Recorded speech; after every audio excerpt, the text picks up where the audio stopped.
La parole dans l'évangile de Matthieu, au chapitre 11 et au verset 12. Matthieu 11, verset 12. Et donc l'enseignement de ce soir, ce sont les violents qui s'emparent du royaume. Donc les violents spirituels. Donc ce soir, on va dégommer les œuvres de l'ennemi pour que tout ce que le Seigneur veut faire dans la vie de chacun de ses enfants puisse se manifester.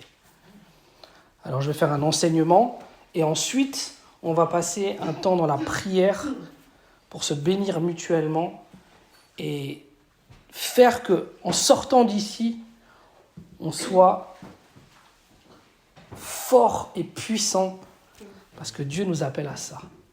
Car là où est l'Esprit de Dieu, là il est la liberté. Là où est l'Esprit de Dieu, là est la vie. Là où est l'Esprit de Dieu, là est la guérison. Là où est l'Esprit de Dieu est la prospérité à tous égards et la prospérité de nos âmes. Et le Seigneur, il veut que ses enfants soient dans la joie, dans la paix, dans la force, dans la puissance de l'Esprit. Et il nous a délégué son autorité. Mais qu'est-ce que nous faisons de l'autorité qu'il nous a donnée dans nos vies ? Depuis le temps de Jean-Baptiste jusqu'à présent, le royaume des cieux est forcé et ce sont les violents qui s'en emparent. Donc on voit l'importance de notre coopération dans la vie chrétienne pour manifester dans notre vie tout ce que le Seigneur souhaite pour nous. Et quand on lit, quand on médite la parole de Dieu, nous voyons plein de promesses merveilleuses. Mais ces promesses-là, elles ne doivent pas simplement être des paroles que nous lisons ou des choses qui sont dans notre intelligence, mais ce sont des choses qui doivent se manifester dans nos vies. Par exemple, lorsque Jésus dit « Je vous laisse ma paix, une paix que ce monde ne peut pas vous donner », cette paix-là doit être une réalité dans ta vie. Et c'est de ta part d'aller chercher par la puissance de l'Esprit et l'autorité que le Seigneur t'a donnée, cette paix surnaturelle qui fait que quelle que soit la situation par laquelle tu passes, tu sais que le Seigneur est avec toi et que tu as une réponse à ton problème. Il est dit dans la parole de Dieu qu'aucune tentation n'ait été humaine. C'est-à-dire que toi, en tant qu'être humain, tu peux supporter cette situation et il a déjà prévu le moyen que tu en sortes. Ça, c'est très important de le savoir et de le croire. Quelle que soit la situation, que ce soit une épreuve pour Christ ou même que ce soit une attaque de l'ennemi, le Seigneur t'a rendu capable d'en sortir victorieux. Alors ne dis pas que c'est trop fort pour toi, non. C'est possible, c'est adapté à toi. Et si tu tiens tête, si tu es violent spirituel, si tu te bats et tu résistes dans ta position en Christ, qui est très importante, ta position en Christ, c'est au-dessus de toute autorité et de toute domination. Et le plus petit des chrétiens, il est au-dessus de toute autorité et de toute domination de l'ennemi. Et c'est important de le savoir. Ce qui fait que dans ta résistance, dans ton combat face à l'ennemi, tu es déjà vainqueur si tu connais ton héritage et si tu ne te relâches pas. Il est dit à un moment dans l'épître aux Romains que Abraham était entêté. Il était têtu dans sa foi. Il a espéré contre toute espérance. Et c'est ce qu'il attend de la part de ses enfants. Et le royaume de Dieu, la parole nous dit, c'est la joie, c'est la paix, c'est la force, c'est les bénédictions, c'est le salut pour nos familles, c'est la prospérité financière, c'est la possibilité d'amener des âmes au Seigneur, de manifester les dons de l'Esprit, de guérir les malades, de délivrer les démons, de délivrer les personnes qui sont possédées par des démons. Ce sont toutes ces choses-là que Dieu veut faire dans la vie de chacun de ses enfants. Alors, il t'a appelé à ça, à être un violent spirituel. Nous allons aller dans le livre d'Ézéchiel au chapitre 37, du verset 1 au verset 5.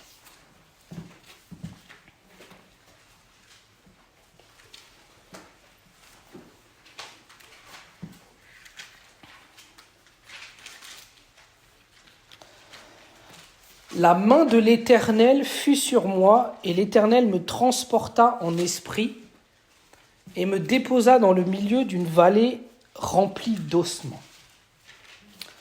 Il me fit passer auprès d'eux tout autour, et voici, ils étaient fort nombreux à la surface de la vallée, et ils étaient complètement secs.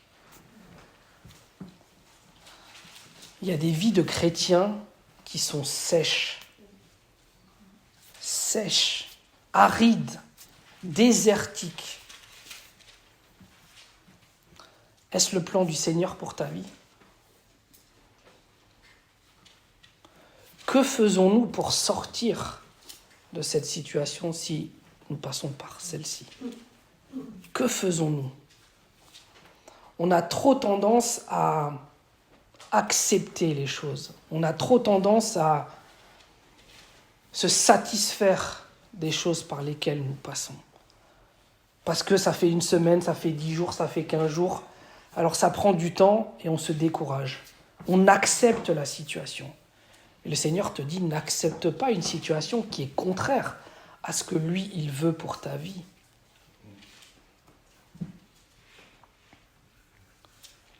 Il me dit, fils de l'homme, ces os pourront-ils revivre ? Je répondis, Seigneur éternel, tu le sais. Il me dit, prophétise sur ces os et dis-leur, ossements desséchés, écoutez la parole du Seigneur. Ainsi parle le Seigneur l'Éternel à ces eaux, voici je fais entrer en vous un esprit et vous vivrez. L'Esprit de Dieu, le Saint-Esprit, c'est un esprit de vie. Et lorsque tu es baptisé du Saint-Esprit, qu'est-ce que tu fais ? Tu as la puissance de l'Esprit pour aller puiser. Pour aller puiser dans cette puissance qui va répondre à tous tes besoins. Donc le baptême du Saint-Esprit, il est très important. Il ne doit pas simplement rester là sur nous. Nous devons aller puiser dans cette pépite de vie et de puissance pour manifester ensuite ces choses-là dans nos vies. Et lorsque tu parles en langue, lorsque tu pries en langue, tu pries les mystères de Dieu. Et tous les mystères de Dieu, toutes les révélations que tu as besoin vont ensuite arriver dans ta vie. Et il y a des révélations essentielles dont malheureusement la plupart des chrétiens vont passer à côté toute leur vie. Je prends l'exemple, pas l'exemple, mais lorsque Jésus dit « tout est accompli ». Est-ce que toi, tu as la révélation de ce « tout est accompli » ? Qu'est-ce que ça veut dire concrètement pour toi ?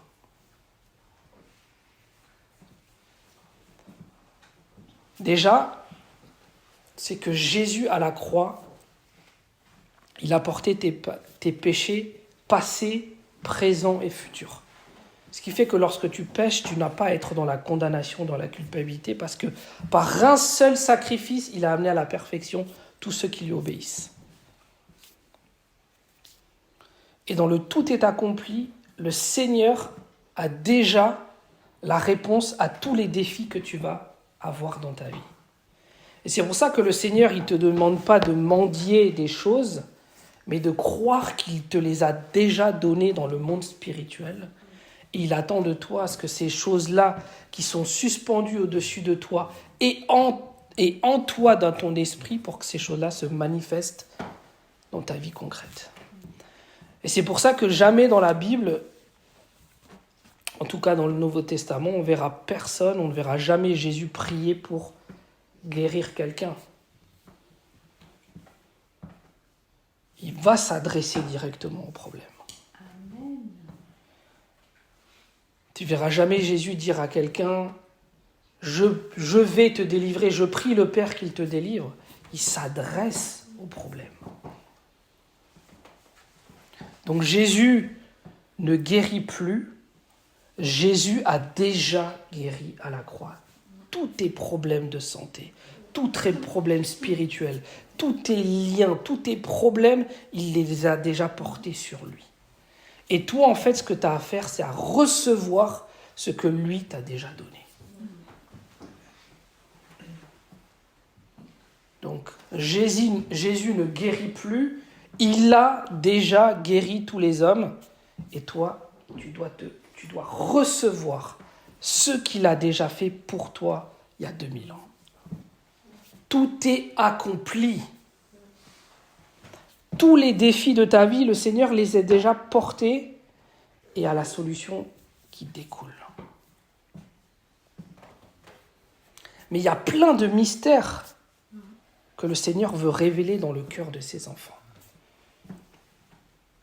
Il dit dans 1 Corinthiens 14, « Lorsque je prie en langue », donc on va juste reprendre le passage. 1 Corinthiens 14, verset 2. « En effet, celui qui parle en langue, celui qui prie en langue, il s'édifie lui-même. » il s'édifie lui-même, ça c'est au verset 4, mais au verset 2. « En effet, celui qui parle en langue ne parle pas aux hommes, mais à Dieu, car personne ne le comprend, et c'est en esprit qu'il dit des mystères. » C'est-à-dire que ton esprit, ton être intérieur véritable, ta réelle personne, ton homme spirituel ou ta femme spirituelle, elle connaît tous les mystères de Dieu. Et lorsque tu pries en langue, ça te permet de comprendre ces mystères afin qu'elles viennent à maturité dans ton cœur pour comprendre réellement les mystères profonds de la parole de Dieu. J'ai parlé du tout est accompli, mais il y a tellement d'autres mystères. Mais le Seigneur ne souhaite plus que ce soit des mystères.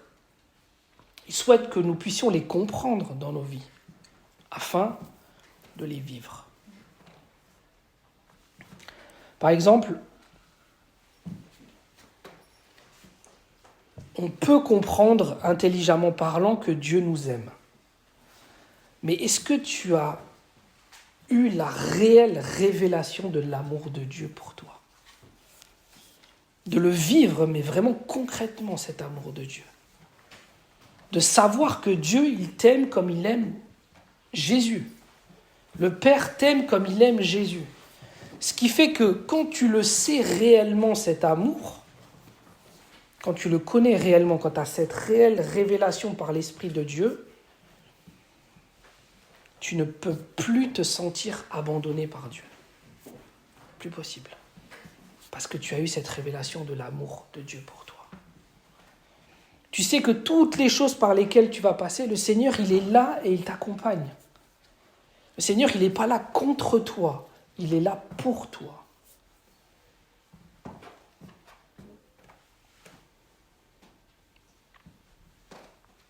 Alors on va méditer sur différents mystères en comptant sur l'aide de l'Esprit de Dieu pour comprendre ces choses-là dans nos vies.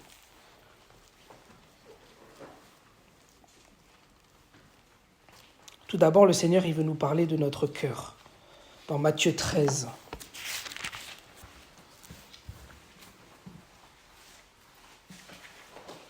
Le cœur de l'homme est tortueux. Et le cœur du chrétien, il est aussi tortueux parce que son cœur est en cours de sanctification. C'est une réalité.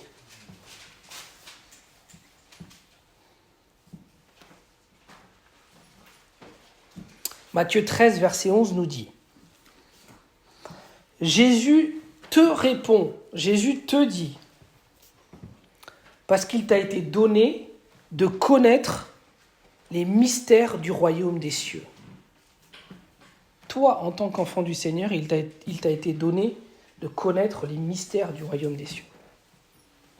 Là, ensuite, quand on lit le reste, on voit que le Seigneur parle du cœur.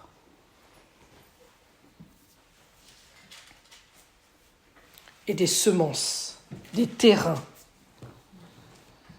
C'est à nous de coopérer et de travailler avec le Seigneur pour que ce terrain, il devienne bon, afin que nous puissions porter du fruit. 30, 60, 100.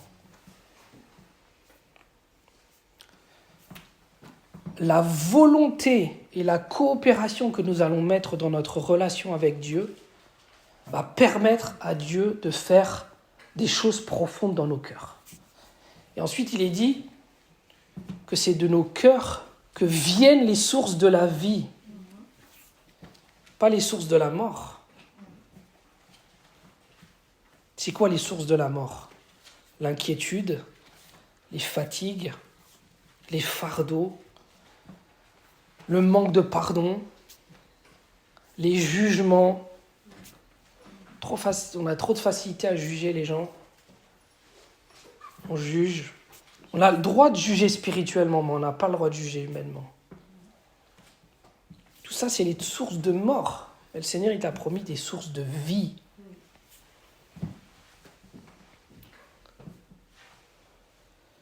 Et il donne 4 terrains.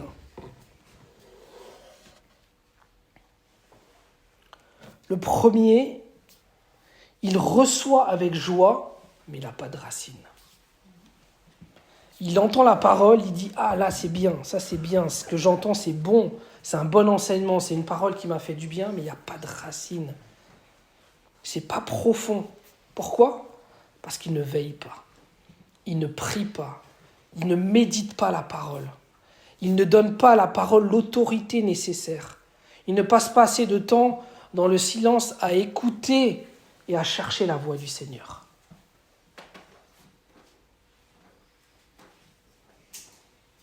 On doit avoir un amour, je le dis souvent, un amour pour cette parole.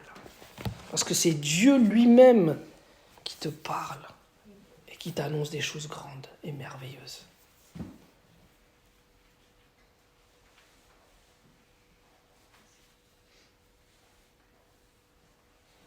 Le second, les soucis du siècle.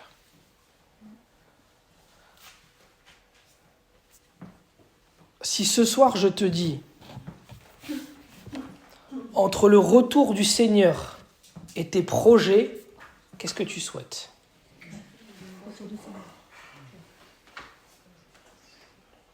Parce que parfois, on peut se dire, Seigneur, attends un peu parce que je vous vise pas, mais j'ai envie de me marier. J'ai envie d'avoir un enfant. J'ai envie de voir mes enfants grandir. J'ai envie. Mais à côté de la gloire du retour du Seigneur, mais qu'est-ce que c'est ?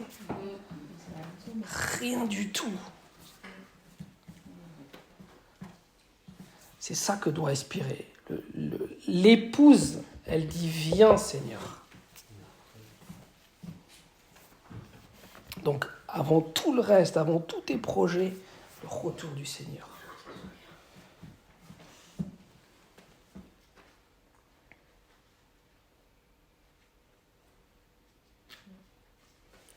Et sinon, il y a le terrain où l'ennemi, il arrive à enlever ce que la parole de Dieu a été semée dans ton cœur. Pourquoi il arrive, l'ennemi, à ce moment-là ? Pourquoi il arrive à enlever la merveilleuse semence du Seigneur ? C'est parce qu'il y a une porte qui est ouverte. Il y a une porte. L'ennemi ne peut rien faire sans notre accord. C'est pas sans l'accord de Dieu. C'est faux. Ça, c'est dans l'Ancienne Alliance et Job. Mais Job, c'est pas pour tous les chrétiens. Job, c'est l'Ancienne Alliance. Et Job, il avait un problème de propre justice. Il était dans la crainte, il offrait des sacrifices dans la crainte que ses enfants avaient péché. On n'offre pas des sacrifices par crainte. Dans l'Ancien Testament, on offrait des sacrifices parce que le péché avait été reconnu. C'est ça qui a ouvert la porte à l'ennemi. Mais l'ennemi ne peut rien faire sans ton accord. Quand je dis sans ton accord, c'est pas forcément consciemment, mais sans ton accord, c'est-à-dire que par les fausses doctrines, par l'incrédulité, par les mensonges qui sont encore dans ton cœur, ça ouvre une porte à l'ennemi. Quand on résiste à Dieu aussi, quand on résiste à ce qu'il nous demande, quand on résiste à ce qu'il nous montre, on ouvre une porte à l'ennemi. Donc, veillons sur nos cœurs, le mystère. Et nous avons à demander au Seigneur, Seigneur, fais la lumière sur mon cœur. Montre-moi, Seigneur, ce qu'il y a encore de ténébreux dans mon cœur, Seigneur. Montre-moi, Seigneur, tous les mensonges auxquels je peux encore croire qui sont contraires à ce que ta parole me dit. Et Seigneur, je ne veux pas m'appuyer sur des versets de l'Ancien Testament, mais je veux m'appuyer sur les versets du Nouveau. Il faut comprendre, l'Ancien Testament, c'est l'Ancienne Alliance. Les évangiles, c'est le passage de la loi à la grâce. Donc parfois, Jésus va dire des choses, mais il s'adresse à des juifs. Il ne s'adresse pas à des chrétiens. Et à partir de Actes jusqu'à Apocalypse, là tu as vraiment les mystères pour nous, Église de Christ. Et ce sont ces mystères-là que nous devons chercher et vivre. Dieu nous appelle à vivre comme des chrétiens, il ne nous appelle pas à vivre comme des juifs. Même si je bénis le peuple juif et je prie que le plus se convertisse au Seigneur. Mais je ne vais pas marcher comme un juif, je marche comme un chrétien. Donc le mystère du cœur, des semences, soyons vrais devant le Seigneur. Seigneur, fais la lumière sur mon cœur. Moi, je sais exactement les points où le Seigneur doit continuer à faire une œuvre en moi. Je sais les points où je ne suis pas encore à la gloire du Seigneur. Mais je sais que le Seigneur a promis que l'œuvre qu'il a démarrée en moi, il l'amènera à la perfection. Non pas par moi-même, non pas par mes propres forces, mais en mettant toute ma foi dans le Seigneur et en marchant dans l'humilité.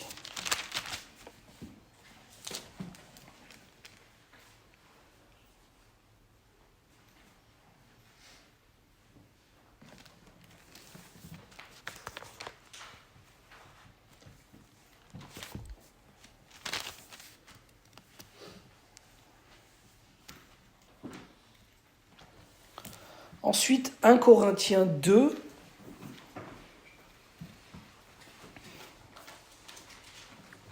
versets 7 à 10. 1 Corinthiens 2, versets 7 à 10.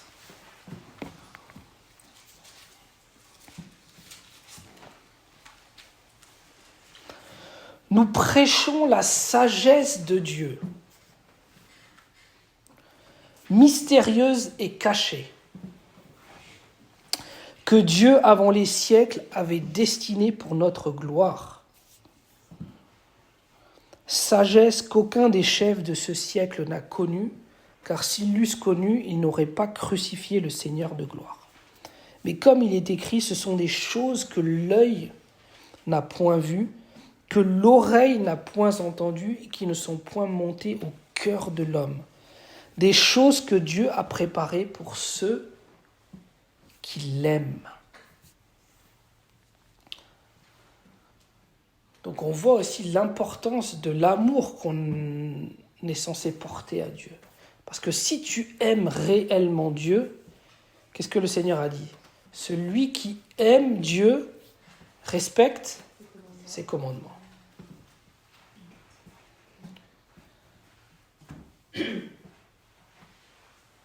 Et qu'est-ce que le Seigneur répète souvent à son Église ? Ne crains pas, crois seulement. Ne crains pas, crois seulement.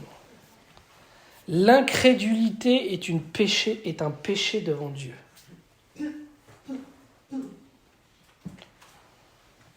Mais pourquoi on a du mal à croire à Dieu ? Parce qu'on ne le connaît pas. On ne le connaît pas assez. On doute en voyant le visible.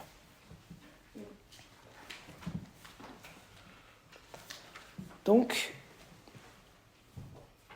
le souhait du Seigneur, c'est que ces choses-là, que l'œil n'a pas vu, que l'oreille n'a pas entendu, Seigneur, il veut que ces choses-là elles puissent monter dans ton cœur.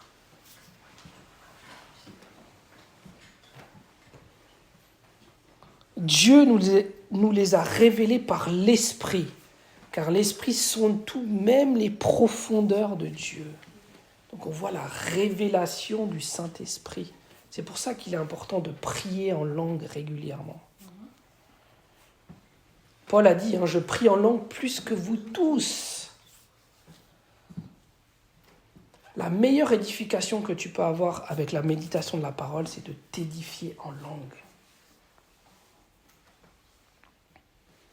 Tu passes par un moment difficile, passe 15, 20, 30, 40, 50 minutes, 1 heure en langue.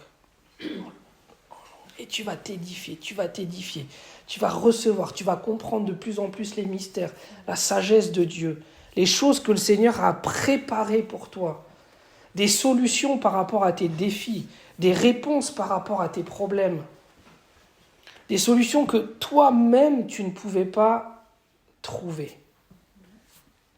C'est pour ça que c'est très important de s'édifier en langue.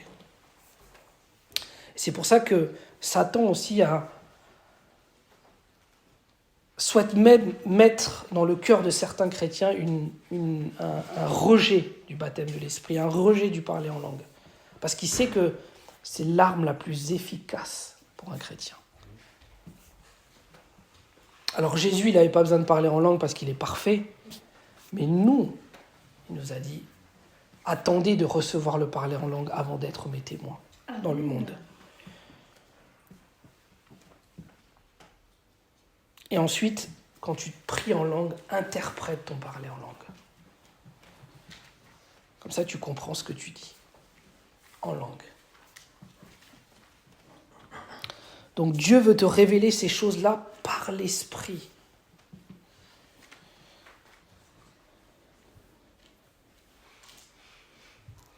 Et au verset 12, il est dit « L'Esprit qui vient de Dieu, afin que tu connaisses les choses que Dieu t'a données par sa grâce. » Donc on voit qu'on revient sur l'œuvre de la croix.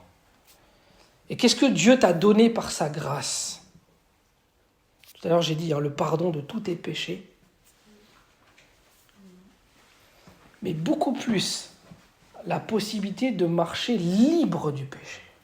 La première étape, c'est le pardon. La deuxième étape, c'est d'être libre du péché.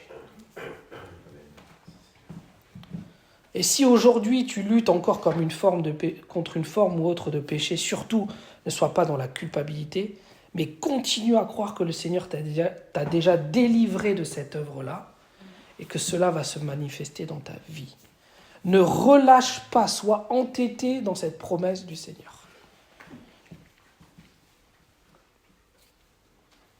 La guérison de toute maladie, mais encore mieux, la bonne santé.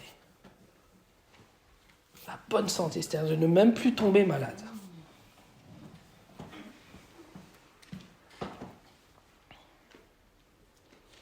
La prospérité à tous égards. Donc, c'est-à-dire la prospérité de ton âme, la prospérité de tes émotions et de tes pensées. Le moins bien, c'est tu es triste, le Seigneur te console. Le meilleur, c'est que tu es tout le temps dans la paix du Seigneur.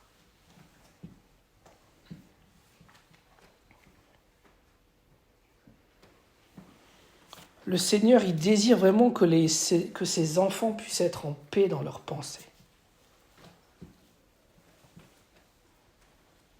Qui est trituré dans ses pensées ? Sache que ce n'est pas la volonté de Dieu.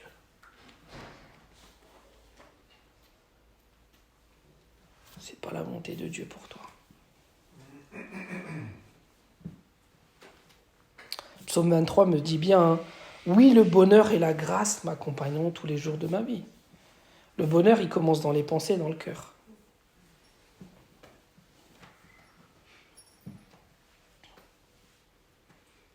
Promesse aussi du Seigneur pour ta famille. Il va tous les sauver. Si tu le crois de tout ton cœur, il va tous les sauver. Tous. Même ceux qui sont les plus fermés à l'évangile, il va les travailler par son esprit.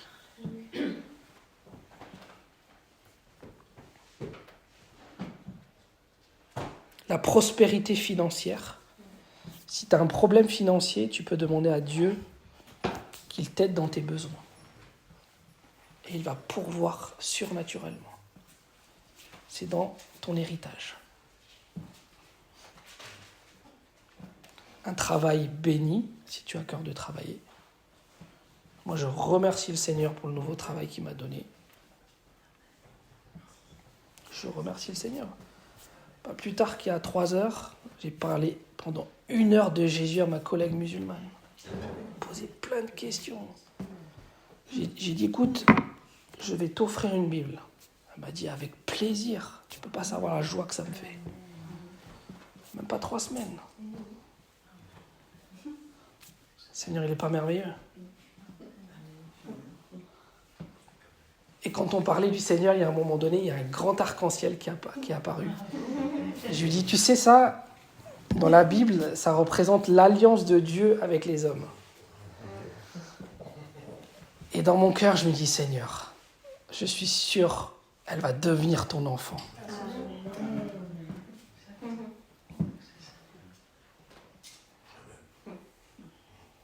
C'est à ces choses-là merveilleuses que le Seigneur nous appelle.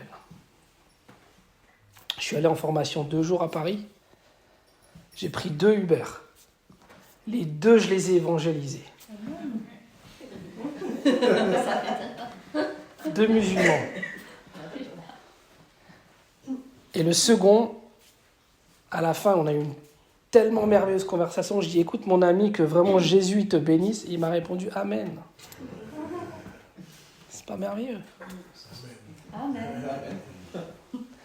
Alors merci Seigneur parce que tu m'as fait changer de travail et que toute chose concourt au bien de ceux qui aiment Dieu. Amen.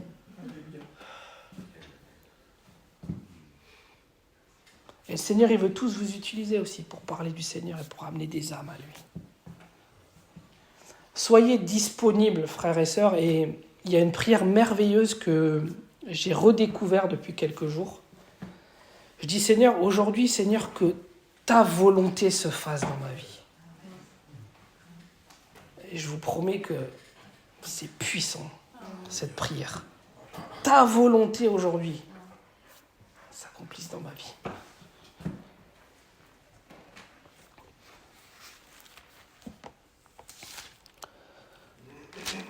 Colossiens 1, versets 26 à 27 nous dit «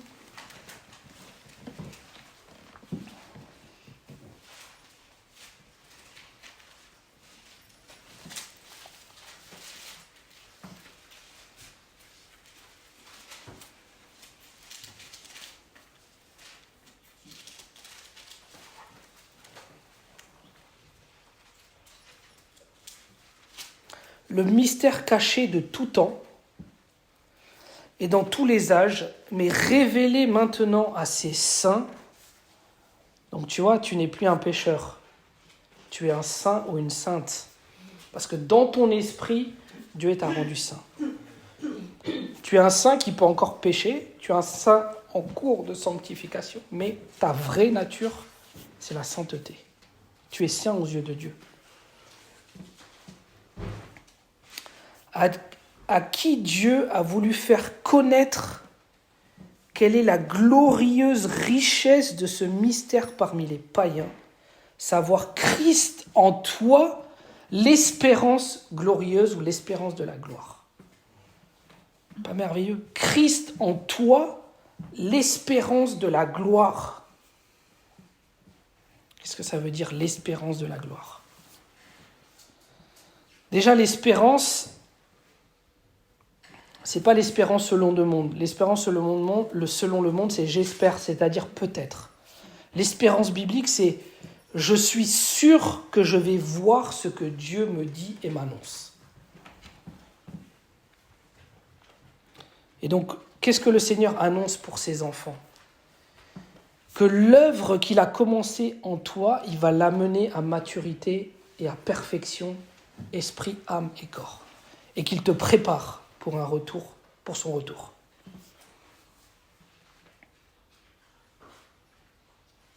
L'espérance, c'est l'imagination, on peut dire l'imagination positive. Le doute, quand tu es dans le doute, tu imagines des choses dans tes pensées, mais ce sont des pensées négatives, destructrices. Parce que quand tu es dans le doute, tu imagines des choses même qui ne vont jamais peut-être avoir lieu. L'espérance, c'est d'imaginer et de visualiser dans tes pensées ce que Dieu te promet, mais que tu ne vois pas encore. Et Christ en toi, ça veut dire que partout, quel que soit ce que tu fais, quel que soit ce que tu dis, tous les endroits où tu vas, le Seigneur, il est avec toi. Il t'accompagne. Il te conduit. C'est pas merveilleux de savoir que le Seigneur, il est là toujours avec toi, en toi, pour toi. Que tu sois sur ton lieu de travail, que tu sois à la maison, que tu dormes, il est là avec toi.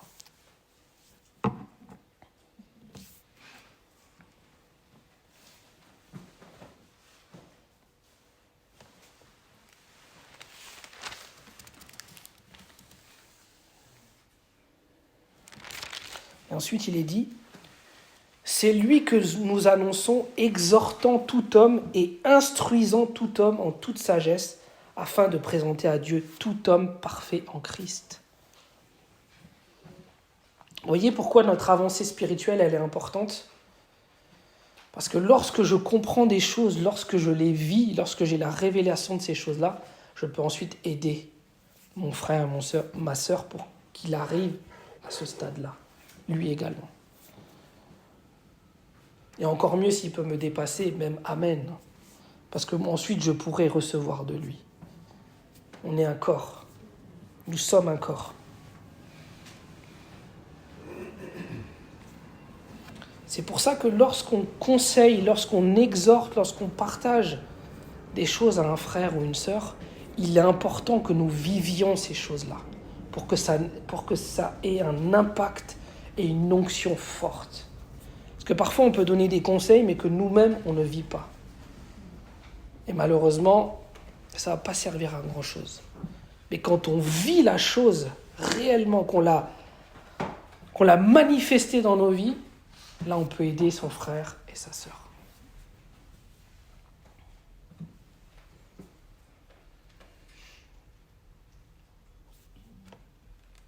C'est pour ça que c'est important que toi, personnellement, tu vives les choses.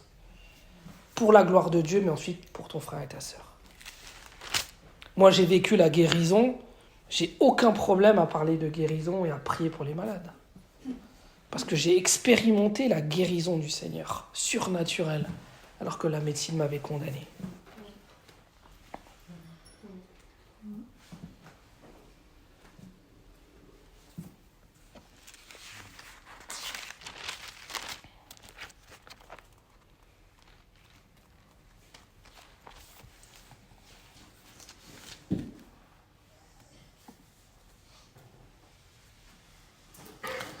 Éphésiens 1,9 nous dit «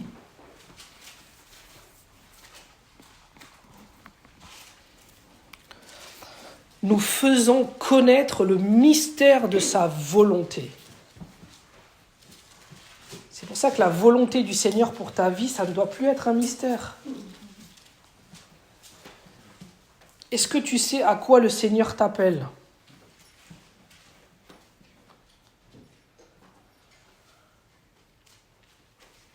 Quel est ton appel dans l'Église ?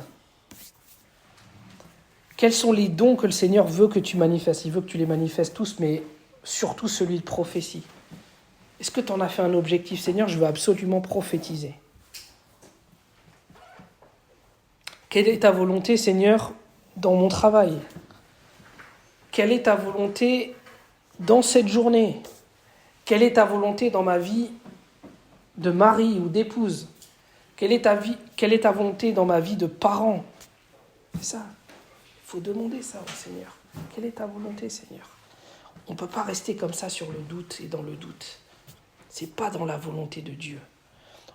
Il faut que dans nos cœurs, ce soit clair sur ce que le Seigneur a prévu pour nous. Et si je passe par un moment difficile ou si je suis attaqué aussi par l'ennemi, je dois aussi me poser des questions. Comment ça se fait, Seigneur ?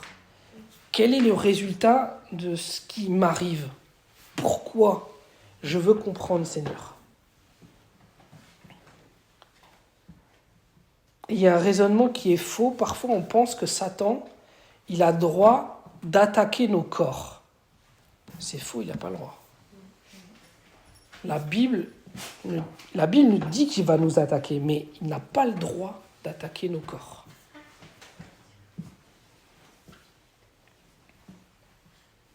Souvent on dit oui, parce que j'ai fait une œuvre spirituelle, c'est normal, l'ennemi m'attaque, il m'attaque dans mon corps. Non, c'est pas normal. Luc 10, 19, il est dit « Je t'ai donné le pouvoir sur toute la puissance de l'ennemi et rien ne pourra te nuire. » Donc Satan n'a pas le droit d'attaquer ton corps. Il va pouvoir t'envoyer peut-être des pensées de l'extérieur, il va peut-être utiliser quelqu'un pour te blesser par ses paroles, mais lui n'a aucun droit de toucher ton corps. Et je sais que cette pensée, elle est régulièrement propagée, diffusée et répandue dans le corps de Christ. Oui, c'est normal, je marche en Christ, c'est pour ça que Satan, il attaque mon corps. Non, il n'a pas le droit. C'est important de le savoir, ça. Ça, c'est une révélation qui vient de l'Esprit.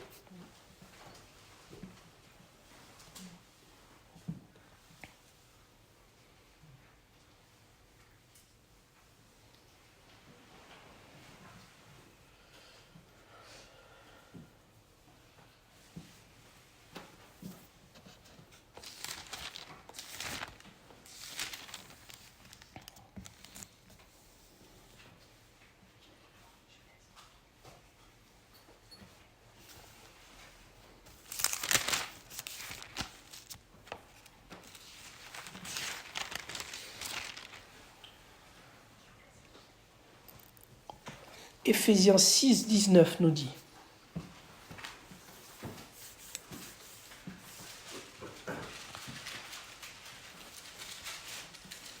Priez pour moi », mais c'est prier qu'on a tous besoin des prières les uns pour les autres, « afin qu'il me soit donné, quand j'ouvre la bouche, de faire connaître hardiment et librement le mystère de l'Évangile, pour lequel je suis ambassadeur dans les chaînes. »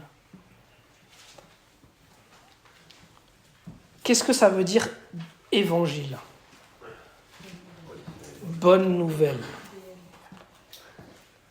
Une tellement bonne nouvelle qu'on aurait du mal à y croire. Alors sincèrement, vous pensez que si on dit Dieu guérit un tel et il ne guérit pas un autre, vous pensez vraiment que c'est une bonne nouvelle ?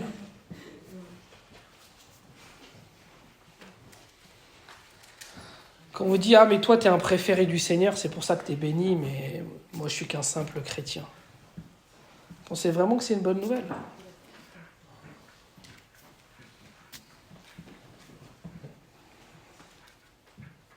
Ah, mais toi, mais toi, rien, en fait. Toi, rien, moi, je suis rien, toi, t'es rien. Tout est par Christ. Tout ce qu'on reçoit, c'est par Jésus. Tout ce qu'on reçoit, c'est par rapport à ce que lui a fait. Et quand le Père, il regarde son Fils Jésus-Christ et l'œuvre qu'il a faite, nous qui sommes ses enfants, on peut recevoir ce que Dieu veut nous donner. Pas par nos propres forces et notre propre piété, mais par rapport à la piété de Jésus-Christ. Et ça, il l'avait merveilleusement compris lorsque Pierre et Jean ont prié pour l'homme qui était malade. Ils ont dit « Mais pourquoi vous regardez à nous-mêmes comme si c'était par notre propre piété qu'on a guéri cet homme ? Mais ne regardez pas à nous. C'est par le nom de Jésus qu'il a été guéri. »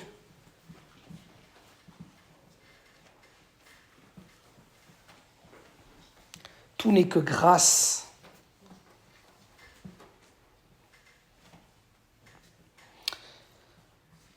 Le Seigneur, il veut qu'on apprenne réellement à mourir à nous-mêmes, à mourir à nos propres glorioles qui ne servent à rien, qu'on apprenne à mourir à l'esprit de Caïn, en fait, l'esprit du mérite, l'esprit de la loi. Nous, on est sous l'alliance d'Abel. Abel, il avait compris. C'est pour ça que son sacrifice, il a été agréé par Dieu. La loi ne sauve personne, la loi ne justifie personne. C'est Jésus qui justifie. Et c'est pour ça qu'en Jésus, tu es fait sagesse. En Jésus, tu es fait justice. En Jésus, tu es fait nouvelle création.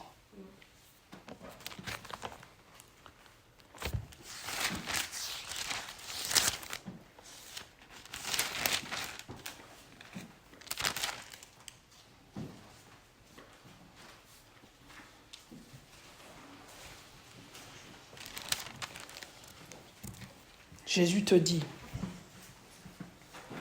les choses anciennes sont passées, voici toutes choses sont devenues nouvelles dans ton esprit. Alors mon frère, ma sœur, je t'en supplie, ne vis plus avec les casseroles du passé. Ne vis plus avec ces casseroles, dépose-les au tombeau. Au tombeau. Pourquoi, quand tu as été baptisé, qu'est-ce qui s'est passé pour les futurs baptisés? Qu'est-ce qui se passe? C'est que concrètement, on te plonge en te disant, mais ton ancienne vie, elle n'existe plus. Et tu ressuscites dans la nouvelle. Alors ne laisse pas le passé, les liens, te triturer. Et vis réellement dans la nouvelle personne en Jésus que tu es, en étant violent spirituellement.